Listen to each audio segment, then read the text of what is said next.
Bilis, wala. Anong gagawin mo dyan? Paano hindi mo sasabihin na talagang At pagkatapos meron din kami mga suggestions, may mga recommendations. Tama, opo. May mga panukanang batas na nilinya namin doon na yun ang pagsisikapan namin na isulong para sa ganun, hindi na maulit ang mga pangyayari na yan. At meron din mga personalities na involved doon na sinasabi namin maaari silang makasuhan sa iba't ibang mga either civil, criminal, administrative, at kung bakit. At ano-ano ang mga batas na maaari nilang nalabat. Opo. Lahat na yan ay nakasulat doon. So, bakit sasabihin mo na Parang basura yan? pambabastos. So sabi ito sa inyo, sabi ni Senador Lacson, how will I respect a document that symbolizes disrespect towards the Blue Ribbon Committee and the entire Senate? Respect begets respect. How will I, as chairman of the Blue Ribbon Committee, treat with respect a document that symbolizes disrespect toward the Blue Ribbon Committee and the entire Senate, both of which they are members? So, there is no place for the minority report but the trust bill. Yun po ang mga binanggit niya. So, mukhang... Anong masasabi mo ron? Oo. Kaya, binanggit niya, parang hindi niya ata Nabasa pa. binasa man lang. Anong disrespect doon? Oo. Yung ba kami makapag-ambag sa kanila? Doon sa nakita namin, sa aming palagay ay, eto na, Opo. ang mga lumabas.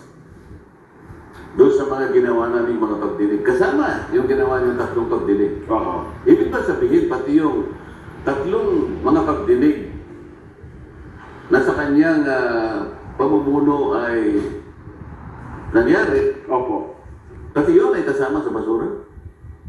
Paano ano yung disrespect doon? Yun ang hindi ko masyadong makuha sa kanya. Paano magkakaroon ng pambabastos doon? Eh, doon na Sen. Okay na lang po yung video. Sige, i-play natin para sa kabatiran ng ating mga kababayan. Sige po.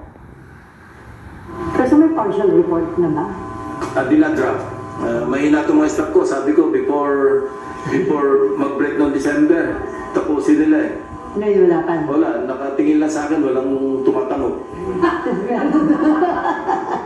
Oh, Ayun pala. sa liwanag ng pangyayari na yun, na sinabi niya, tinatanong siya kung meron na silang partial report. Oo. Dinadraft na raw. Dinadraft na raw.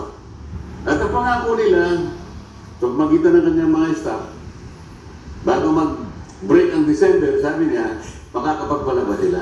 Opo. Okay na magsabi, meron ba? Inamin niya, pati yung sarili niyang mga tauhan, puro mahihina. Ay, kailan kayo maglalabas? Oo. Nelson din. Opo. Tingnan mo nangyari sa Kabangbayan, nilimas. Oo. Ang tao nagagalit. Ang puot ay namumuo sa kanilang mga dibdib. Naghihintay, bagot na bagot. Parang wala na silang pag-asa na may mangyayari sa pagdinig. Pero sa ito pong preso niya ito, pagkatapos po ng preso yung Senadora, ay noon pa po itong preso niya ito. Bago pa yan eh. Bago mag-December break. Ay, ito sinasabi pala. eh. Kaya ko pinalalabas ito. Opo. Partial nga lang ang hinihingi sa kanila eh. Oho. So last year pa pala itong video ito, tanong sa kanya. O, ikaw naman kasasabi niya lang before December break. Opo. Oo. Akala mo, nagkukwento siya na dapat yung report ay before December break. Hanggang ngayon, wala pa rin. Yung minority, iba yung sa Hindi amin. na nga po. Ang tinatanong siya, meron na po ba kayong report sa Blue Ribbon Committee? Dinadraft na. Oo. Partial lang. Eh, pero wala na. O, ang tanong ngayon, kung dinadraft at hindi nyo pati partial, hindi nyo labas-labas, kailan ba yan? Naghihintay yung mga tao? Oo. Ano, gusto nyo lang magsawa ang tao ng kahihintay?